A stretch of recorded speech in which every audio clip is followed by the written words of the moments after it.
Guys, it's Nurse Jane, Nursing the Truth. So I want to make a really quick video. We've been talking about Josephus and being the Dark Knight and all of his wonderful different pen names. Well, now we're going to find who his children really were in antiquity. Now, he does give it away in his Antiquities of the Jews.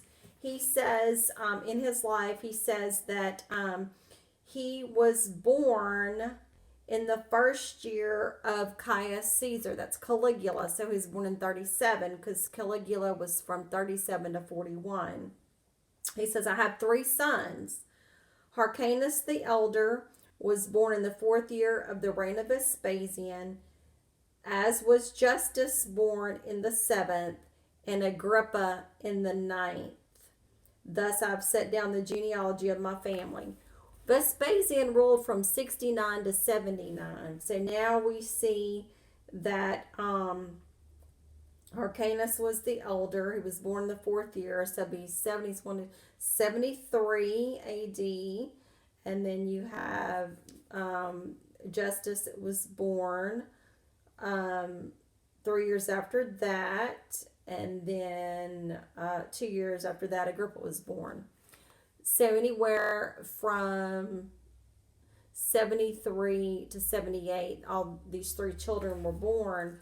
So then you go to the end of his life, and he talks about that that he had married.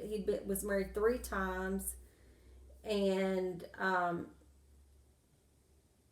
he said, I divorced my wife. I was not pleased with her behavior, though not till she had been the mother of 3 children, 2 of whom are dead, and 1 whom I named Hyrcanus is alive.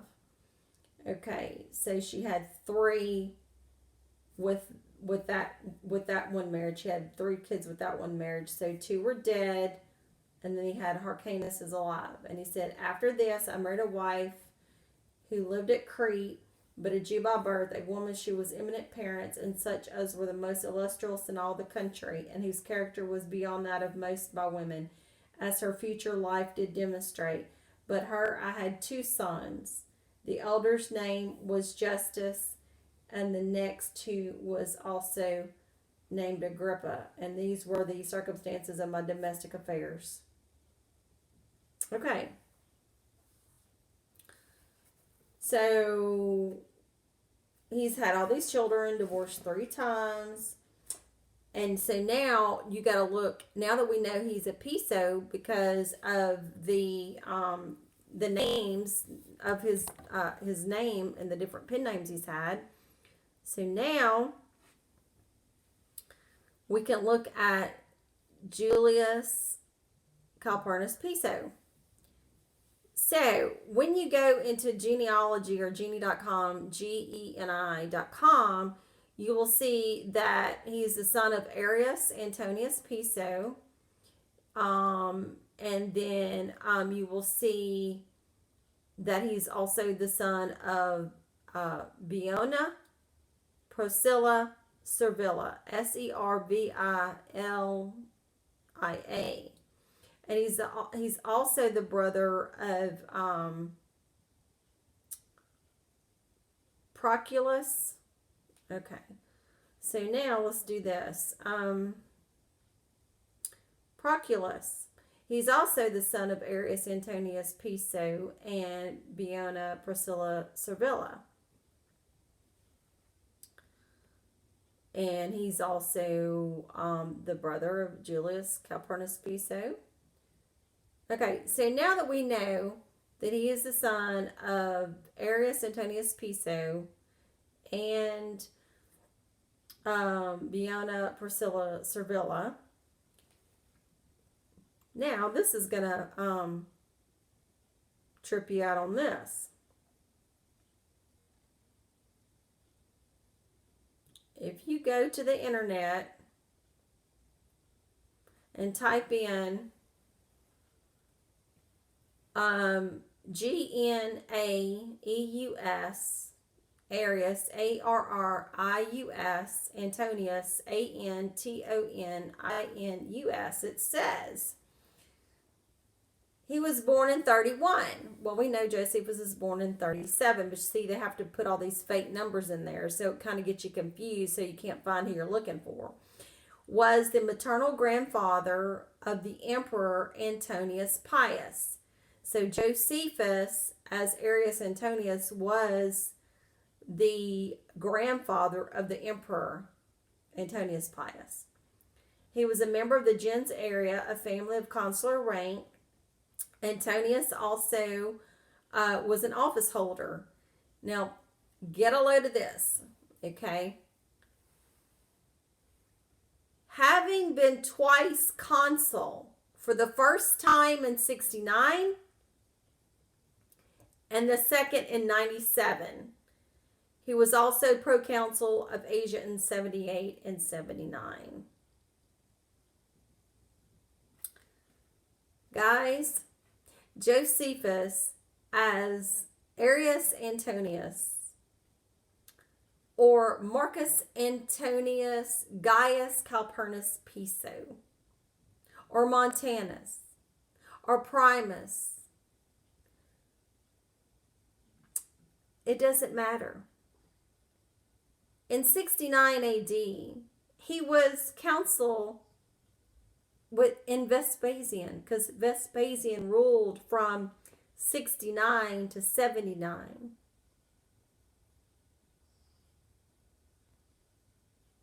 So he was consul with Vespasian, consul with Titus, quote unquote, Domitian poisons Titus.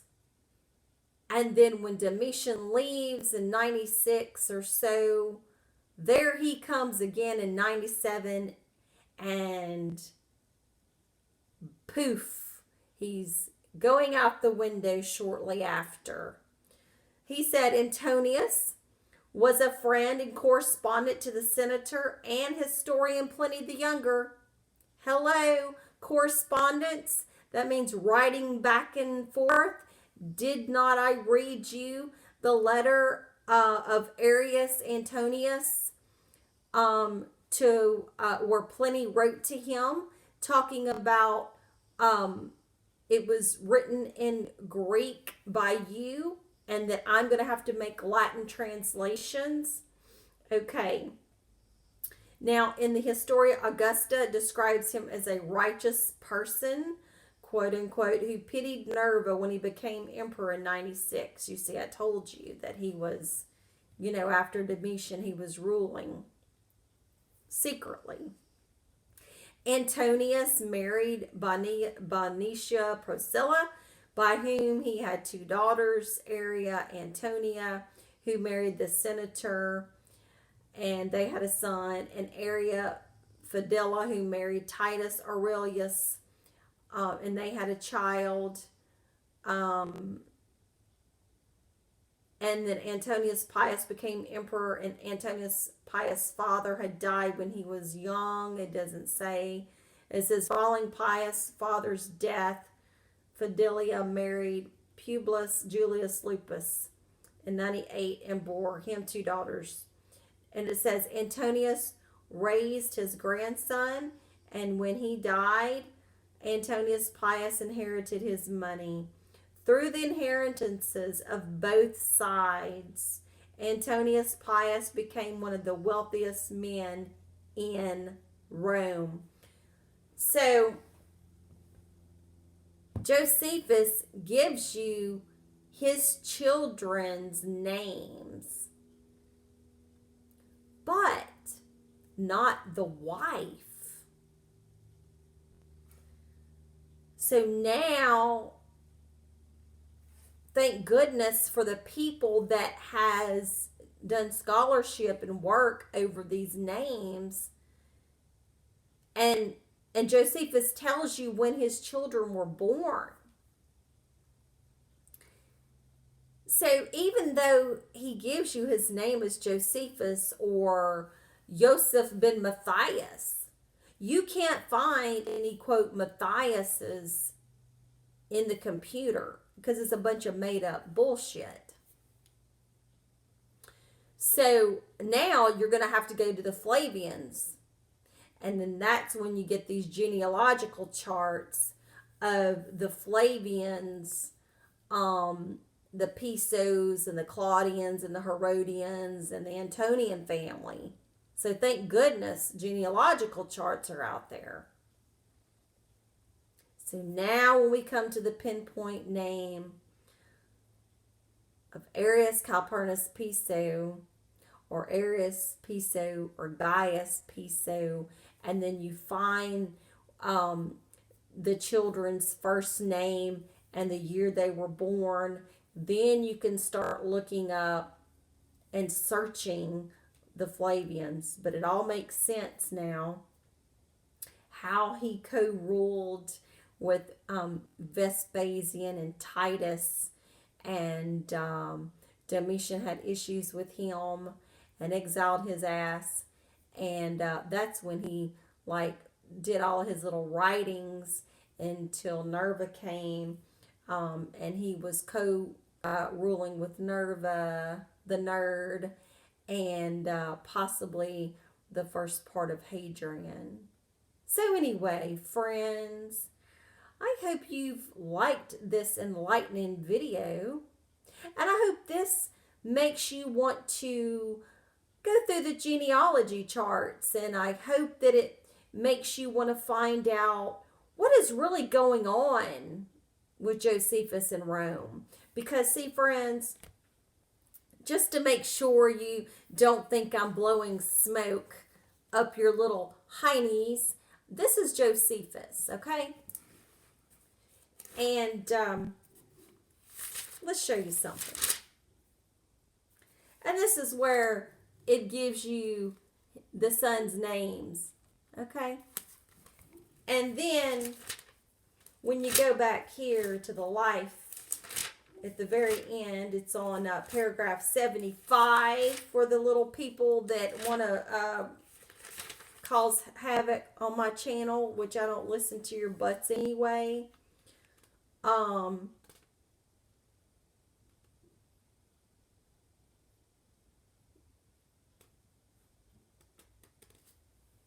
Here we go. I'm sorry.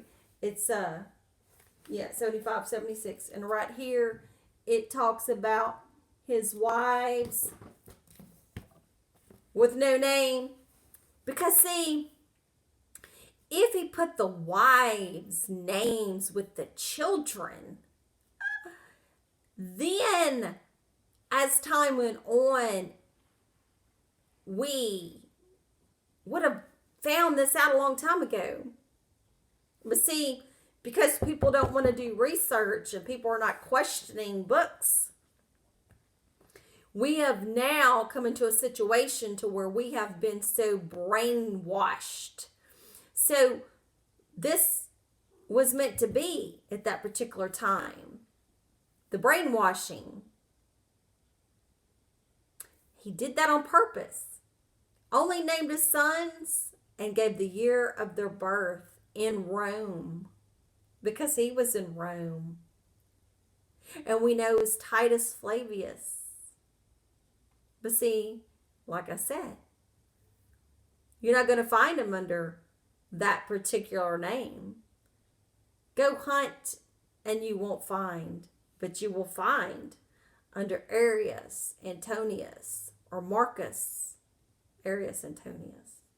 Anyway, hope you've had a wonderful day, friends. I hope this has made you want to shake, rattle, and roll and get your brains going on a different vibration and level. So if you have any questions or concerns, or you want to hear me talk about something else, let me know. Like, share, and subscribe. Tell your friends and family about me. Hotep and Ashe, and I always ask God Thoth to help me with truth, knowledge, and wisdom, and always bring righteousness with my art. Have a great day, and we shall see you soon. Goodbye, my friends.